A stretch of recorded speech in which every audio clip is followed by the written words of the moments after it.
আপুনি কেতিয়াবা লক্ষ্য কৰিছেনে যে দমকলৰ পানী বা কুঁৱাৰ পানী ঠাণ্ডাৰ দিনত গৰম আৰু গৰম দিনত কিয় ঠাণ্ডা হয়? যদি নাজানে বলক তেতিয়াহ'লে আজি আমি এই ভিডিঅ'টোত এই বিষয়ে আলোচনা কৰোঁ। তাৰ আগতে যদি আপুনি এই চেনেলটো নতুনবাৰ আহিছে তেতিয়াহ'লে ভিডিঅ'টো লাইক, কমেণ্ট আৰু এই চেনেলটো ছাবস্ক্ৰাইব কৰিবলৈ একেবাৰে নাপাহৰিব। প্ৰথমতে আপুনি জানি ল'ব লাগিব যে পানীৰ এটা নিৰ্দিষ্ট উষ্ণতা আছে, যি পানী আমি ভূগৰ্ভৰ বা মাটিৰ তলৰ পৰা দমকল বা কুঁৱাৰ সহায়েৰে আমি উঠাওঁ।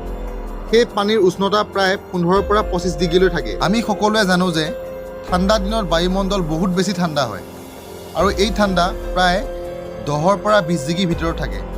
ৰাতিপুৱা সময়ত আৰু বেছি ঠাণ্ডা হয়, টেম্পাৰেচাৰ প্ৰায় 8 পৰা 10 ডিগ্ৰীৰ ভিতৰত থাকে। আপুনি যদি মন কৰিছে, প্ৰথমতে আপোনাক মই কৈছিলোঁ যে ভূগৰ্ভৰ পানী এটা নিৰ্দিষ্ট উষ্ণতাত থাকে। সেই উষ্ণতা প্ৰায় 15 পৰা 25 ডিগ্ৰীৰ ভিতৰত। যিহেতু ৰাতিপুৱাৰ সময়ত বহুত বেছি ঠাণ্ডা হয়, সেইবাবে বায়ুমণ্ডলৰ টেম্পাৰেচাৰ প্ৰায় 8 পৰা 10ৰ ভিতৰত থাকে। আপোনাক মই কৈছিলোঁৱে যে পানীৰ টেম্পাৰেচাৰটো কিমানত থাকে? 15 পৰা 25ৰ ভিতৰত।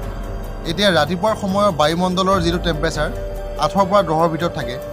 এতিয়া বায়ুমণ্ডলৰ টেম্পাৰেচাৰটোতকৈ পানীৰ যিটো টেম্পাৰেচাৰ সেইটো বেছি হয়নে নহয়? নিশ্চয় হয়। যিহেতু বায়ুমণ্ডলৰ টেম্পাৰেচাৰতকৈ পানীৰ টেম্পাৰেচাৰটো বেছি, সেইবাবে সেই সময়ত পানীখিনি চলে আমাৰ গৰম অনুভৱ হয়। আনহাতে গৰম দিনত তাৰ ওলোটাটো। যিহেতু গৰম দিনত বায়ুমণ্ডল গৰম হৈ থাকে, সেইকাৰণে ঠাণ্ডা দিনৰ দৰে একেই তাপমাত্ৰাত থকা পানীখিনি স্পৰ্শ বা চুলে আমি ঠাণ্ডা অনুভৱ হয়, কাৰণ বায়ুমণ্ডলতকৈ ই ঠাণ্ডা। যদি আপুনি ভিডিঅ'টো চাই অলপ হ'লেও ভাল পালে বা ইনফৰ্মেশ্যন পালে তেতিয়াহ'লে ভিডিঅ'টো লাইক কৰিব, কমেণ্ট কৰিব, শ্বেয়াৰ কৰিব আৰু চেনেলটো ছাবস্ক্ৰাইব কৰিবলৈ একেবাৰে নাপাহৰিব।